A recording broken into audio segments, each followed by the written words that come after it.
We all know that the new Tesla Model Y is really efficient, and I do mean really efficient. But what happens when you load it up with people and stuff?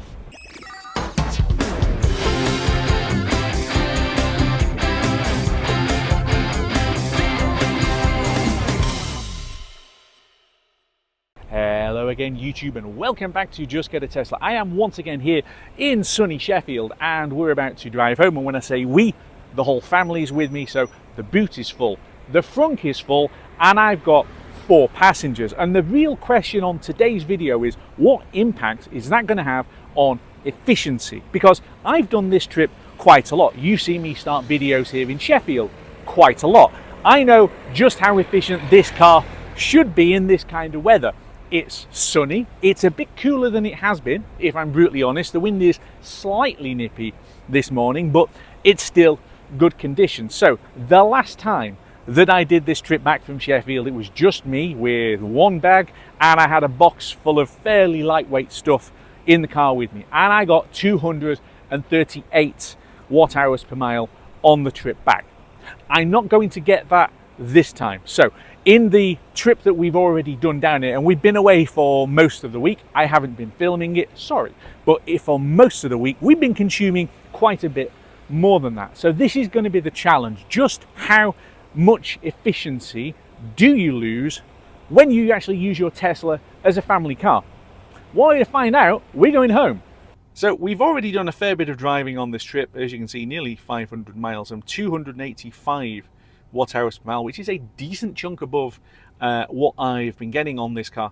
It almost reminds me of the old car, the old Model Y. That's the kind of efficiency that we would have been getting. And I suppose really that's going to be the question on this trip. Are we going to be getting old Model Y efficiency in the new car when you load it up with people and stuff? I've got plenty of trips that I've done exactly the same as this in similar conditions, so I'm going to be dropping comparison bits in as we go. But we're almost ready to go, and we're just going to do skip stops basically up as far as Durham and then Edinburgh and then onwards from there. This is going to be interesting.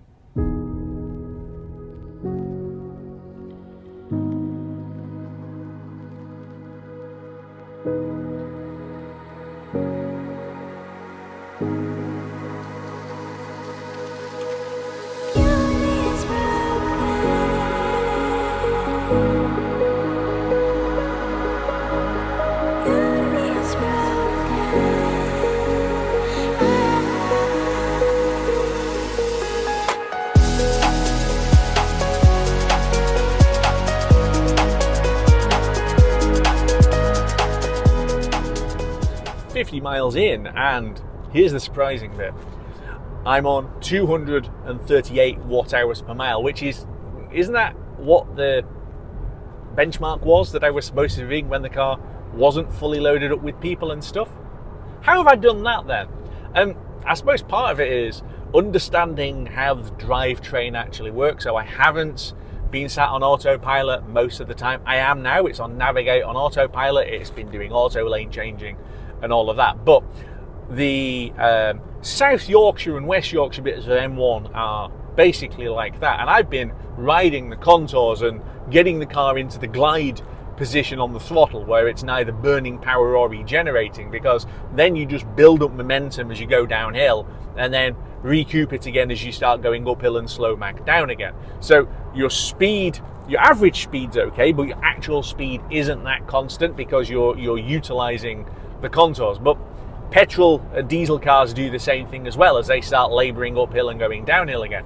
And I think that's the bit that's made it as efficient as it is, because of the fact that I've been getting basically a free boost every time we go downhill, and there's been quite a lot of downhill. The route is now flatter, and I'm not going to be doing an average 65 as I have been doing. I'm going to do a little bit faster as we head north. But at the moment, the extra load in the car isn't making a difference at all, which is interesting considering that so far on this trip, as I said earlier, it's been burning a whole load more power. So let's see if I can keep this going.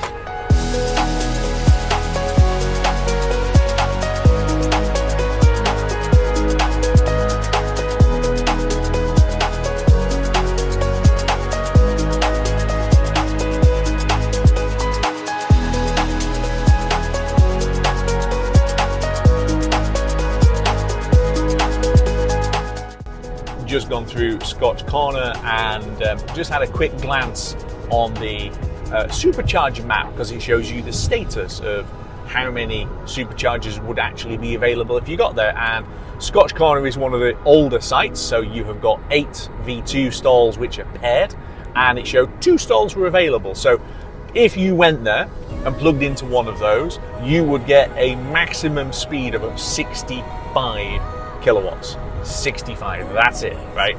It's hardly worth the bother. I only go to Scotch Corner if it's completely empty or I'm desperate, because it's just too slow to bother with otherwise. Anyway, we're heading on towards Durham, but it is just that point. If you've got a site that shows up on the map and it's showing as either 130 or 150 kilowatts max, and it's busy, don't bother. Swinging into Durham Supercharger, and yeah, it's quite busy. Plenty of stalls available, I think, hopefully, because the screen's telling me that there's, well, I think it was saying 6 available, but doesn't look like 6 available to me. What's he doing? He's shunting. I don't know. I think there's some gaps. I think there's some gaps off to my left, but at the moment we're in a queue to actually get in. Obviously there's another one in front. Just to show you how slow it is actually getting hooked on.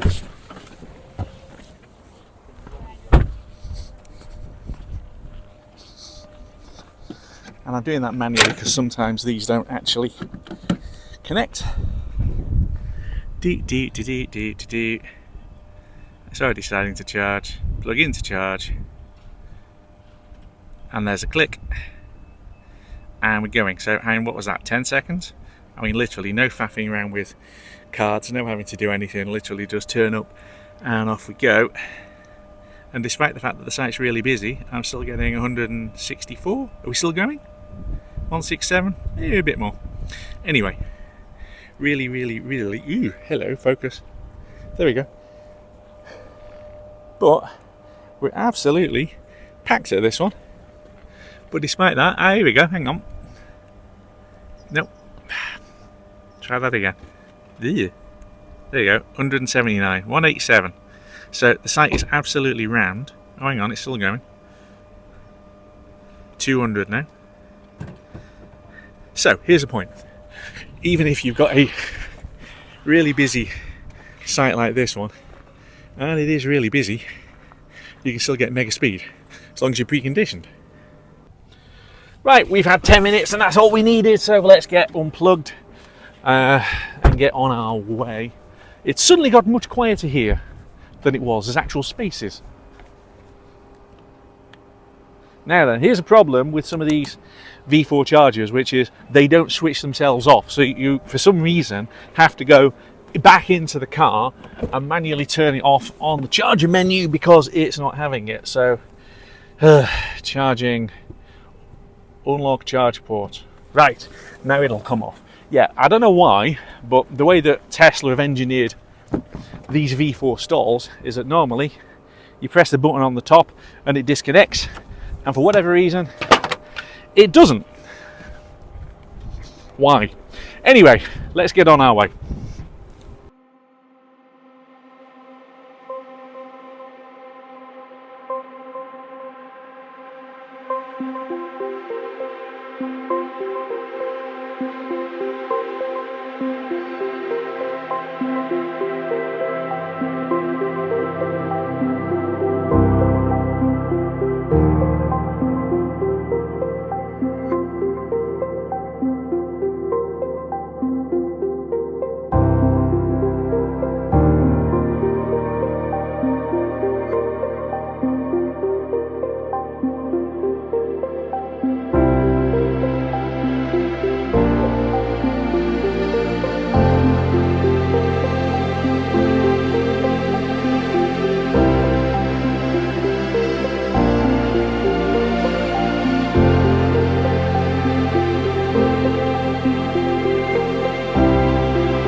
If you were the last gaffy in England, I still wouldn't come in for a cup of tea.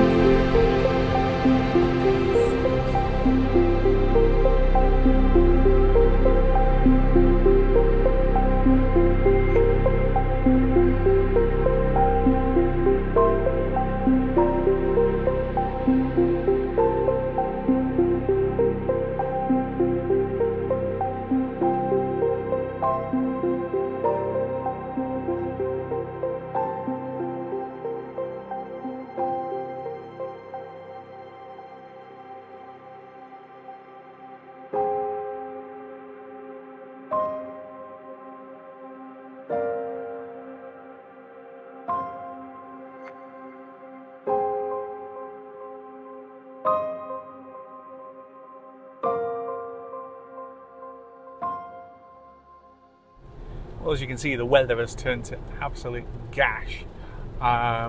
Absolutely pelting it down as we approach Edinburgh. And just to add to the fun, the traffic in front looks like the apocalypse as well. So energy use is shooting up. So in the 110 miles since Durham, we're now on 269 watt hours per mile. But on the 10 mile average, and we have just climbed Sutra Bar, it's 378 watt hours per mile. But a lot of that is just because of the sheer amount of standing water. There is a huge amount of puddles and rivers of water going across the road, and obviously that does horrendous things to economy. So at the moment, I'm not sure how much of that is water and how much of that is having a full car, but either way, we're burning a ton more than we would have been doing otherwise. Yeah, so I'm going to be doing some dodging around the traffic, I think, and getting onto the supercharger on 5%. I think it was showing more like 11 when we left. Yep. We are sat bumping through Edinburgh traffic because the city bypass is the apocalypse. I mean, genuinely, I have no idea what has happened on the city bypass. So we've been following this ridiculously wiggly route through mostly clear back streets, to be fair. I mean, it's been mostly okay considering that it's 3:45 on a Friday and everybody in the city, you would imagine, is going somewhere. But we have been cutting through it because, yeah, the city bypass just looks awful. But they need to do something about that, because more often than not, you are just sat in endless traffic on the thing and it's going absolutely nowhere. At least it's mostly stopped raining, which is good. Just plugged in at Edinburgh Supercharger, and all I can say is that was a right pain in the bum. I mean, I'm now sat here at the Supercharger with planes going overhead. This is what I'm expecting, not having to divert my way through a whole stack of different Edinburgh suburb streets because of the fact that nobody seems to be able to get about. Anyway, that has burned a whole pile of power. We're on 275 watt hours per mile since we left Durham, which is quite a bit. So a combination of the horrendous rain and then the traffic has absolutely nuked it. So I'm still trying to work out what this trip is going to show. Is it a full car and luggage that's burning the power, or is it just the conditions that I'm driving through? Either way, 275, and well, actually the whole trip since we left Sheffield this morning is on 274. That kind of feels like the old car, the inefficient car, the one that was drinking power at a rate of knots and it didn't matter. So we're going to carry on here for a little bit longer, get enough power in, and then let's see what the rest of the trip north does, and we'll see if we can get any conclusions. So I've been sat here plugged in for a little bit of time, and the illustration now matches the supercharger, which is good, but you can see the numbers, 275, it's not particularly good. It's recommending we go to the one at Aberdeen, I think, just so that we can get unplugged and gone here, because we're already down to, well, 81 kilowatt, which isn't mega fast, but actually, with a wee bit of improvement in efficiency, I think we can make it back. Because it's only 163 miles to home from here, and it's already saying I've got 167 of range with 61% in the battery, and that's on the 100 mile average. On the 200 is saying 173. I burned a huge amount of power going through the rain and then stuck in traffic, but the rain's gone, and by the look of it, so has the traffic. So never mind a stop in Aberdeen, I think that get this to 65%, something like that, we'll be able to make it home without a stop. We've done yet another diversion. As you can see, we are at the top of the slip road to get onto the Queensferry crossing, because the M90 in the run up to it is a car park. It is now 5 to 5 on a Friday, and it's the school holidays, so yeah, I suppose this is obvious really, but we've had that many delays on this trip now, I honestly don't care.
morning after the night before, and that trip was pretty brutal in the end, because not only did it seem to take an absolute age, what with the diversions and the traffic and then the weather, the conditions at the end were getting pretty gnarly. So let me explain to you the situation that we were in coming back from Edinburgh, okay?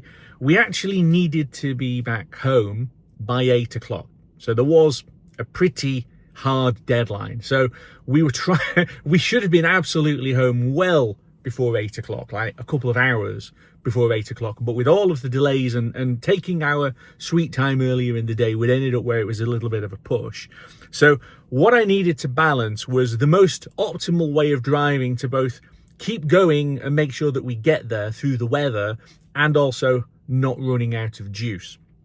So I charged up to 70% in Edinburgh when I unplugged, which should have been absolutely fine. It was giving me bags of range in hand to be able to get home. And then Storm Benjamin really started making its presence felt. And the further north we got, the worse it got. And the problem really was that the wind was blowing straight from the north, and most of the time I'm heading north. You take the point, the car was being battered by a headwind, and not just slowing us down and creating more air resistance that we've got to chop through, which burns more power, but actually buffeting the car and shaking it and moving it around, and then increasing amounts of standing water. So you're driving along in the dark with the car being buffeted by the wind, and there's just sheets of water at sometimes coming down, sheets. I was trying to capture it at the back end of the video, but I'm not sure exactly what the phone was focusing on when Sonia was switching the thing on for me. I had no idea what it was focused on. I suspect it wasn't the road, it was probably the sheets of water coming down. So what did we get to then in terms of results? On the trip back from Sheffield, this car did 286 watt hours per mile, which is massive for this car. Massive, because this has been doing mid 220s, 230, no more than that. Okay, just had another big gust of wind. Storm Benjamin is still with us. I'm sheltering inside the car, but this, and I did say it at the beginning, has felt like driving the old car, okay? And that's 4 up with passengers and with a boot completely full and a frunk completely full. Fully loaded up, this car performs like the old car. Less efficient, burning more power, harder to actually predict where the thing is going to come out. I will accept that some of that will have been weather related. So 286 is 21% more power used than on the equivalent trip that I was using at the beginning as a comparison. 21% more power than we got. Now, I've been saying that this car is at least 10% more efficient than the previous car. So for it to suddenly be minus 21% versus that shows you the impact of more weight, so more stuff to move around. You need more energy to actually keep yourself at speed, and then the weather. I can't tell you how much of that was people and how much of that was weather, but I was in the 270s where I started this in terms of watt hours per mile on the trip where we'd worked our way down to Sheffield, okay? And it's come out in the mid 280s. So that's something like 4% difference on the trip home versus the elongated trip down. So I'm going to count that 4% as being the weather, which means that 16% increased power consumption for having a full car versus having just one person and one bag, okay? 16%. That's the difference in energy efficiency for loading the car up. Now, here's the good thing. This is a Model Y. This is the TARDIS, right? You can get a ridiculous amount of stuff in this car and still have bags and bags of space for your passengers. So it's absolutely right that I am loading this car up with stuff, because that's kind of what it's designed for.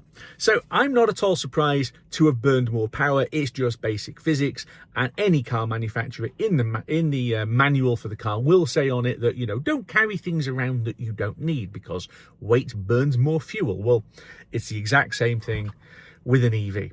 But if you've got a car like this, surely you're going to stack the thing up. But do you really need a car like this? So on the next video, which is going to follow this one, I'm going back into a Model 3, and I've got a simple question to ask really. Is a Model 3 the only car that you need? And if you want to watch that, you've got to make sure that you've subscribed and hit the bell icon. If you haven't subscribed to the channel yet, please do so. It really helps. We are surging towards 20,000 subscribers, and I'm blown away by that, but help me get there quicker. That'd be absolutely fantastic. Anyway, I hope you've enjoyed this, and I will see you back here very soon on Just Get a Tesla.